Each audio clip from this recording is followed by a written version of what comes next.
Hello everyone, chapter हमारे पास continuation में है।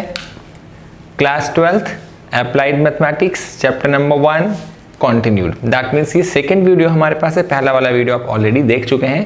चैप्टर हमारे पास क्या है? नंबर क्वांटिफिकेशन इन न्यूमेरिकल एनालिसिस। अब हमारे पास बेसिकली क्या है? पहला टॉपिक हमने डिस्कस कर लिया था। पहला टॉपिक हमने एग्जैक्टली वहाँ पे डिस्कस कर लिया था। अब पहले टॉपिक से आपने क्या समझा था कि जब हम किसी भी चीज़ को डिवाइड करते हैं तो जो रिमाइंडर आता है वो मॉड्यूलस फंक्शन के अंदर में कंसीडर किया जाता है।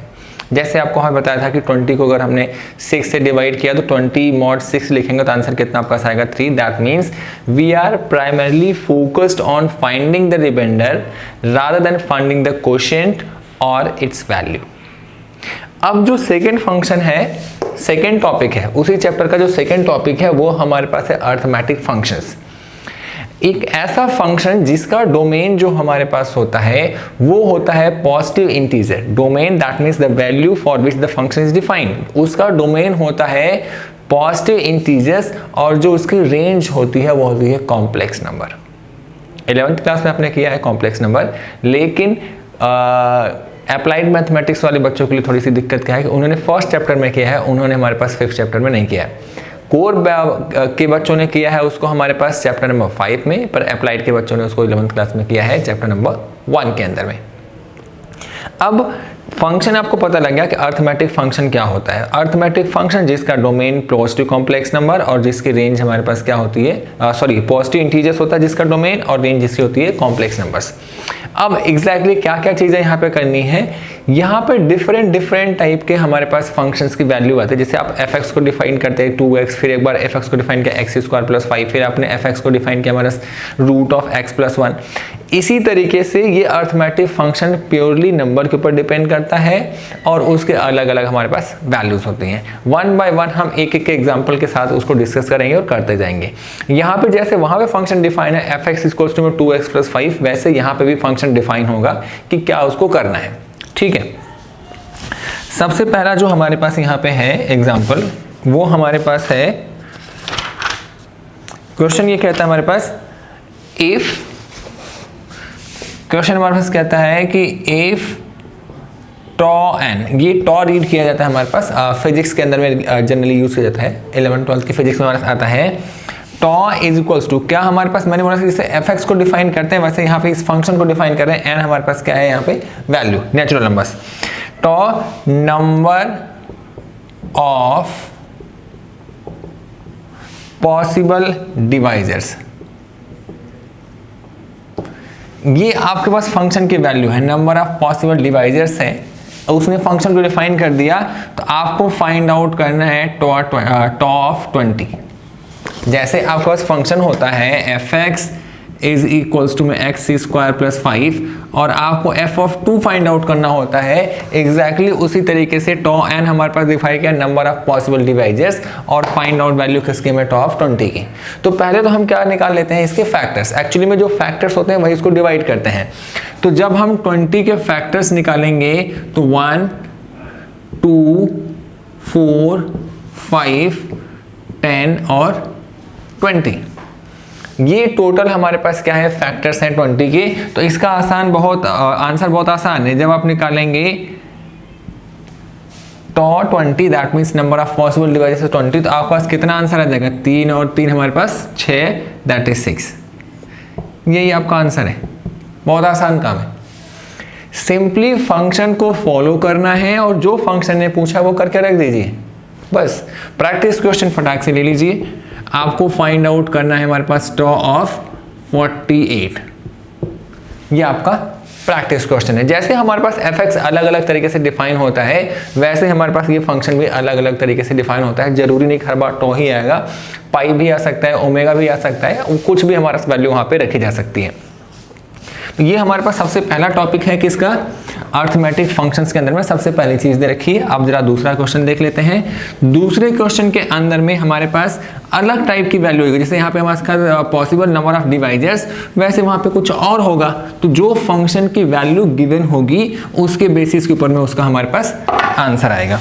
दूसरा हमारे पास दे रखा है सिग्मा। यहाँ पे दे रखा है second example, if sigma n is equals to, function को डिफाइन कर रहा है, क्या हमारा डिफाइन कर रहा है, सम ऑफ ऑल,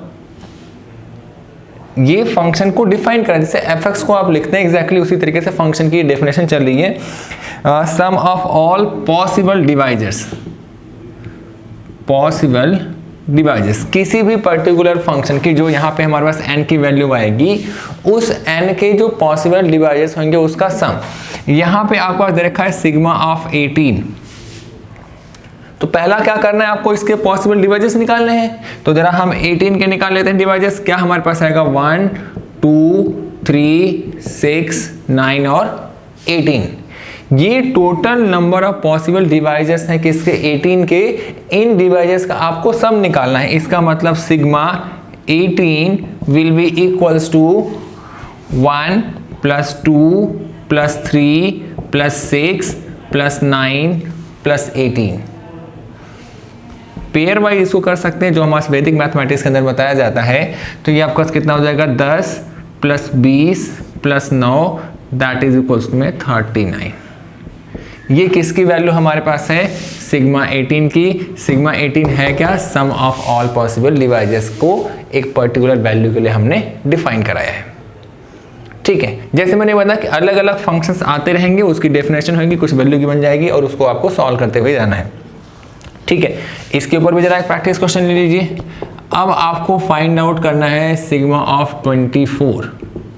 डेफिनेशन इसकी है हमारे पास सेम टू सेम है, हर जो पॉसिबल हमारे पास फंक्शन दे रखा है उसी के ऊपर के हमारे पास क्या है, एग्जांपल्स हैं। ठीक है, दो फंक्शन हो गए हमारे पास। पहला हमारे पास क्या था, पॉसिबल नंबर ऑफ डिवाइजर्स, दूसरा हमारे पास क्या है, sum of possible number of divisors. अब जरा आगे और चलते हैं, देखते हैं कि अगला क्वेश्चन या फिर अगला फंक्शन हमारे पास किस तरीके से आता है और उसको हमें हैंडल करना है। कहानी बहुत आसान है, हर क्वेश्चन के अंदर में बस केवल जो उसने स्टेटमेंट दिया है, क्योंकि अर्थमेटिक फंक्शन है इसलिए यहाँ पे हर चीज वैल्यू में आ रही है। जो नॉर्मल फंक्शंस होते हैं जो fx में लिखा जाता है, वहाँ पे fx fy या फिर f ऑफ t हमारे पास निकल के आता है।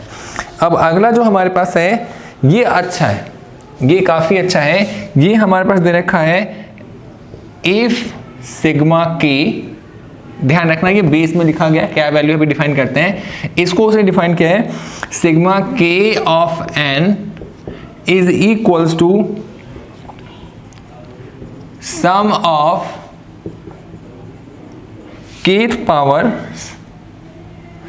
Of all possible divisors of n। जितने भी पॉसिबल डिवाइजर्स हैं किसी भी पर्टिकुलर नंबर के, हमें उन सब का क्या निकालना है, kth पावर, मतलब जो सिग्मा के नीचे लिखा होगा। जैसे यहाँ पे अगर लिखा हुआ एग्जांपल में सिग्मा 3 ऑफ 6, तो आपको क्या करना है, जितने भी डिवाइजर्स हैं पॉसिबल 6 के, पहले जरा वो निकाल लेते हैं, 1 2 3 और 6। ये इसके सारे क्या है, पॉसिबल डिवाइजर्स हैं। उसने क्या पूछा है, sum of kth power, that is sigma at the base 3 of 6 that is equals to 1 का क्यूब प्लस 2 का क्यूब प्लस 3 का क्यूब और प्लस हमारे पास क्या, 6 का क्यूब। जो यहाँ पे नंबर दे रखा होगा वही चीज करनी है और फंक्शन को डिफाइन करना है सम के लिए। दैट मीन्स 1 + 8 + 27 प्लस कितना हमारे पास 216, ये हमारे पास कितना हो जाएगा 9 और 27 कितना हमारे पास 36 + 216 दैट इज 252। तो हमारे पास किसकी आ गई, sigma at the base 3 of 6 is equals to में 252। मैंने बोला कि फंक्शन हर बार डिफाइन करेगा और फंक्शन डिफाइन होगा तो हर बार उसकी वैल्यू आप बहुत इजी निकाल सकते हैं, क्योंकि ये अर्थमेटिक है। अर्थमेटिक जो हमारा ब्रांच है मैथमेटिक्स की, बहुत इजी कंसीडर किया जाता है ज़्यादा देन हमारे पास इंटीग्रल, ट्रिग्नोमेट्री या फिर इनवर्स ट्रिग्नोमेट्री या फिर हमारे पास कैलकुलस या फिर कुछ और। ठीक है, ये हमारे पास थर्ड टाइप हो गया। अब जरा फोर्थ टाइप भी देख लेते हैं। सॉरी, इसका मैंने आपको प्रैक्टिस क्वेश्चन नहीं दिया, जरा प्रैक्टिस क्वेश्चन इसका लिख लीजिए।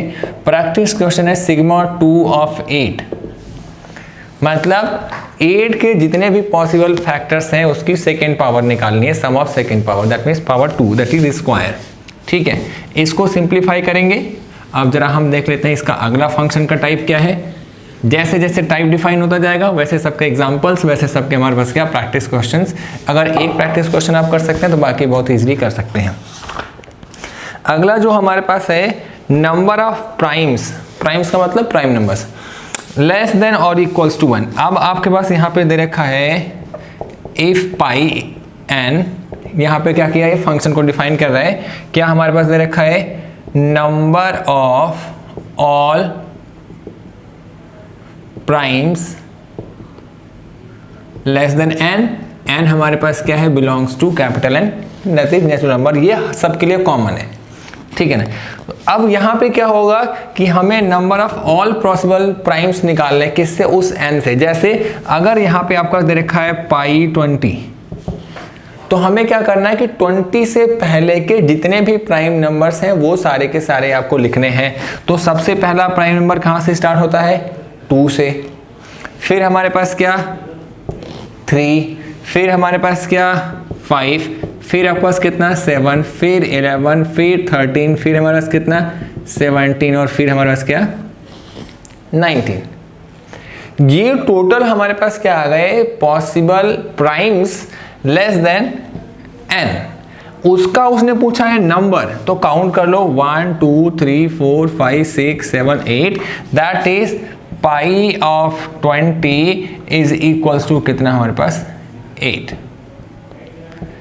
किसी भी वैल्यू, जो भी नंबर इंटीजर हमारे पास या फिर natural number, sorry natural number जो भी अंदर दे रखा है उस फंक्शन के अंदर में, उसका जो भी उसने बोला है, आपको सम पूछा है, kth पावर पूछा है, स्क्वायर पूछा है या फिर हमारे पास प्राइम्स पूछा है लेस देन, तो आपको एग्जैक्टली वो काम कर लेना है। प्रैक्टिस क्वेश्चन में फटाफट आप ले लेंगे, पाई ऑफ आपको लिखना है 36, मतलब 36 से जितने भी लेस हमारे पास प्राइम नंबर्स हैं वो आपको बताना है काउंट करके। अगर आपको प्राइम्स के बारे में डिटेल चाहिए कि प्राइम नंबर कैसे निकालते हैं, यहाँ पे जाके आप वीडियो देख सकते हैं, वो आपको मिल जाएगा सब कुछ डिटेल उसके अंदर में। अब एक हमारे पास और टाइप दे रखा है, वो जरा हम देख लेते हैं। उसके बाद हमारे पास सेकेंड टॉपिक जो है 12th अप्लाइड का वो कंप्लीट हो जाएगा, फिर हम पहुँचेंगे थर्ड के ऊपर में। जो पार्ट 3 आएगा वो हमारे पास किसका आएगा, थर्ड टॉपिक अप्लाइड का। सेकंड टॉपिक का हमारे पास जो सेकंड टॉपिक है अरिथमेटिक फंक्शंस, उसका हमारे पास लास्ट एग्जांपल है। अब हमारे पास क्या आता है, अब ये दे रखा है आपके पास ओमेगा, ये हमारे पास एक फंक्शन दे रखा है ओमेगा एन, और क्या उसने डिफाइन किया है, total number of prime factors, total number of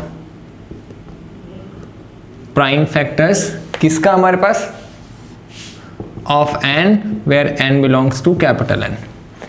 आपको कितने प्राइम नंबर्स उसके हमारे पास कितने प्राइम फैक्टर्स उसकी काउंटिंग करके बतानी है। दैट मीन जैसे आपको उसने दे रखा है ओमेगा हमारे पास ले लिया हमने इस बार 36 ही ले लिया जो इससे पहले क्वेश्चन में लिया था। अब पहले हम क्या करते हैं, इसके जरा प्राइम नंबर्स निकाल देते हैं, प्राइम फैक्टर्स कितना है, पहले फैक्टर निकाल लेते हैं 1 2 3 4 6 12 18 और 36, 9 हमारे पास बीच में रह गया 9, ठीक है। ये टोटल हमारे पास क्या है, उसके फैक्टर्स हैं। अब इसमें से चेक करना है प्राइम कौन सा है, 2 हमारे पास प्राइम नहीं होता, खत्म कहानी, पहला ये मिल गया, दूसरा 3 ये प्राइम नहीं है, ये प्राइम नहीं है, ये प्राइम नहीं है, ये प्राइम नहीं है, ये प्राइम नहीं है। टोटल हमारे पास कितना है, केवल 2 ही प्राइम नंबर आए। दैट मीन्स जब आप निकालेंगे ओमेगा ऑफ 36 तो आपका आंसर कितना आएगा 2। आपको केवल वही बताने हैं जो प्राइम नंबर्स हैं और उसके फैक्टर्स हैं। फैक्टर तो हमारे पास इसका 2 भी था, 3 भी था, 6 भी था, 9 भी था, 12 18 36 बहुत सारे थे, पर आपको कौन से काउंट करने हैं जो प्राइम हैं, ये इस डेफिनेशन के अकॉर्डिंग में है total number of prime factors of N. Arithmetic function 12th class के अप्लाइड मैथमेटिक्स के अंदर में बस केवल इतना ही चीज डिस्कस करता है। बहुत आसान टॉपिक है, अगर आप चाहेंगे तो बहुत इजीली कर सकते हैं, घड़ी देख के आधे घंटे के अंदर पूरा का पूरा एक टॉपिक खत्म कर सकते हैं, ठीक है। फिर मिलते हैं थर्ड वीडियो के साथ, इसके हमारे पास अगले टॉपिक के साथ। तब तक आप फर्स्ट टॉपिक और सेकंड टॉपिक दोनों की प्रैक्टिस करते रहिए। थर्ड में मिलते हैं, ध्यान रखिएगा अपना और प्रैक्टिस करते रहिए। Take care. Answers comment box में डाल लें जितने प्रैक्टिस क्वेश्चन दिए, मैं भूला नहीं हूँ, आप भले भूल जाएंगे। बाय।